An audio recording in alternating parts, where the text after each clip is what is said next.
Imagine partying with a bunch of strangers at a club, and the next thing you know, you're betrayed, robbed, and given a chance to ride a hot air balloon with no way to escape. The worst thing is you have a babysitter who's alone in the hotel room surrounded by thieves and thugs and has to face the challenges of finding her sister all by herself. What would you do in this situation? You might get stuck in the hot air balloon like the big sister, or you might witness a thief in your hotel room like the little sis. In this video, we'll look at the problems the sisters are facing, figure out better solutions, and attempt to beat the thieves, deceivers, and the deadly hot air balloon ride in SOS Survive or Sacrifice 2020.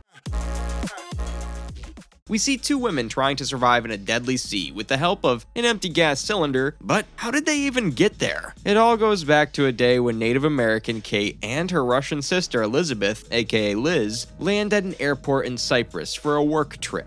Liz, who doesn't want Kate to treat her like a baby, acts frustrated while spending most of her time chatting with her best friend, Christy. Being an overprotective big sister, Kate often advises Liz not to get irritated or behave recklessly, but she doesn't get a positive response for once. Like always, instead of rectifying her own mistakes, Liz is talking wrong about Kate, calling her selfish and annoying. As the sisters leave the airport, we see their passports lying on the chairs. Given that more than 400,000 passports disappear each year, you might find yourself in this worst scenario. This is why you should double check like Monica Geller in Friends before leaving for your destination. However, this is actually easier said than done when you have other things on your mind. In most cases, keeping your passport hidden is virtually a breeze, but we don't just mean putting it in your shirt or pant pocket and forgetting it wherever you sit. Instead, seek a flat money belt that can be slid under your clothing and worn around your neck and waist. Or you can keep it zipped securely in the inner pocket of your purse or travel bag, which will not only be accessible, but will help you put your passport quickly after every use in the airports. Just like you recheck your house one last time that the iron is switched off and the taps are closed. It's beneficial to look through your bag before leaving the airport just in case you forget your passport like Liz. The sisters reach the hotel, where Liz realizes that she's forgotten to pick up the passports. Instead of apologizing, Liz starts an argument with Kate for dragging her away from her friends. As the sisters are fighting, the receptionist informs them that she can call the port and retrieve their passports. Before going to the hotel room, Kate asks the receptionist for room service, but unfortunately the kitchen is closed and there's nothing to eat. Nothing to worry about. There's a nightclub downstairs that might have food and beverages. Although the food is just a few steps away, people like Kate, who have had a long flight, often like to be served in the room. After freshening up, Kate receives a call from Liz's doctor revealing that Liz has been suffering from depression for a long time, but for the last 6 months, she's not experienced an episode, which means her condition is improving. Although Liz is doing well, Kate still takes care of her medications, even on a trip. But instead of keeping the medicines in her carry-on, she should have chosen a handbag. While traveling with a patient with depression, the medication should be as accessible as possible. What if you or your patient experiences an episode and your carry-on is stuck at the security screening? Thus, to avoid incontinence, we suggest you put your medications in a handbag or, most preferably, a fanny pack, which is accessible and way more appropriate for traveling. After taking a shower, Kate steps out of the bathroom and finds Liz sleeping on the bed with her shoes on. As Kate is starving, she puts on her clothes and heads to the nightclub, leaving Liz behind. In the nightclub, Kate is approached by a con artist, Mira, who was previously seen with her boyfriend turned thief, Jack, talking about leaving the crime and going back to live a normal life. However, it seems like Jack doesn't want her to give up on their dreams, even if they are to be achieved by robbing others. Anyways, after getting information about Kate's visit and relationship status, Mira invites her for a dance only to steal her room's card key. As Kate is single, Mira assumes that there will be no one in her room, making it easy for Jack to carry out the theft. Unwillingly, Kate joins the dance floor where she meets two Cyprus locals, Andreas and Nick. As the group dance, Mira covertly steals Kate's card key and slightly passes it on to the flirt Jack. After taking a selfie with her new friends, Kate tries to leave, but is stopped by Mira, who wants her to stay until Jack gets the money from her room. When Andreas offers a ride in his very own hot air balloon, Kate takes a moment to think and later agrees to accompany her friends to a once-in-a-lifetime experience. I don't think it's a good idea to leave your little sister behind and hang out with some strangers you barely know for, what, like 2 hours? If you ever get stuck in this kind of situation away from your homeland on a remote island, it's better not to trust strangers too quickly. There might be a chance that you could get abducted or end up being in the wrong hands. Do you know that 65% of all trafficking victims are women and young girls? So it's better not to get too close to strangers, and if you find someone nice enough, at least take their phone number or social media account and send them to your family members or friends in case anything wrong happens. This will make the abductor realize that you've prepared a lot for your trip, and there's more likely a chance that they'll leave you alone and go for someone else. Don't forget to learn the emergency number of that country. You don't know when you might need it. Luckily, Kate is not abducted. Instead, she seems to enjoy a great time with her new friends, while we see Jack getting ready to break into Kate's room by imitating room service. After turning on the gas cylinders, Andreas instructs Nick to tether the rope to the car so the hot air balloon will remain in the same place and not go farther. While Nick follows the instructions, the ladies prepare for their first ever hot air balloon ride. Hot air ballooning is tranquil, amusing, and not at all frightful, as one might imagine, but only if you have appropriately planned your flight. Globally, there are approximately 3,000 hot air balloon accidents annually, meaning an expert or a hot air balloon pilot must be on board with you. Unlike Andreas, you first complete training and obtain certification before you can fly alone to avoid any chances of meeting into an accident. Moreover, what you are wearing highly impacts your flying experience. Although Mira has taken off her heels, she should have changed her tight dress before boarding. If you ever experience this situation, try wearing pants or shorts because skirts, kilts, or other formal dresses are inappropriate for the event. You won't feel at ease, and as a result, you won't be able to enjoy the scenery you've wanted to see for decades. Even if the burner's enormous flame does offer some warmth, you'll still need a sweater and gloves if it's cold outside. Out of all these instructions, our friends have not followed one, which means they'll face severe consequences for their negligence. On the other hand, grouchy Liz has just woken up with the picture of Kate partying. Just as Liz is texting Christy, Jack knocks at the door pretending to be room service. Already infuriated with Kate, Liz decides to hide in an effort to give Kate the impression that she has ditched her. As Liz hides in the closet, we see Jack using the key card to break into Kate's room. With a knife in his hand, Jack examines the area while we see Liz freaking out over the phone. As Jack opens the closet, Liz sprints towards the bathroom and locks herself inside. Instead of carrying out the theft, Jack gets scared of being caught and immediately runs away before anyone can respond to Liz's screams. On the other hand, as the group is busy enjoying champagne and the view, Kate notices that the balloon is moving. It turns out that Nick tied the rope to the car, but he never tethered the other end to the balloon, causing Andreas to burst out in anger. The two fight until Mira makes them realize that they're about to get hit by the windmills. In utter panic, Kate advises Andreas to land the balloon, but Nick is adamant about increasing the flame so the balloon can easily cross over the windmills. Instead of following Kate's instructions, Andreas immediately raises the burner's flame and orders the others to stay low to avoid a possible collision. As the balloon approaches close to the wind turbine, Nick gets up to peek outside only to learn that the fan has crashed the balloon. Due to his negligence, Nick loses control and ultimately falls to his death. Andreas gets injured by the sharp wooden piece from the balloon's wear and tear, resulting in his continuous blood loss. Due to the absence of medicines in the first aid kit, Kate is compelled to use her shirt to tie it around Andreas's thigh so the blood loss can be stopped. Listen carefully. If you ever get stuck in this situation, first try calling for help.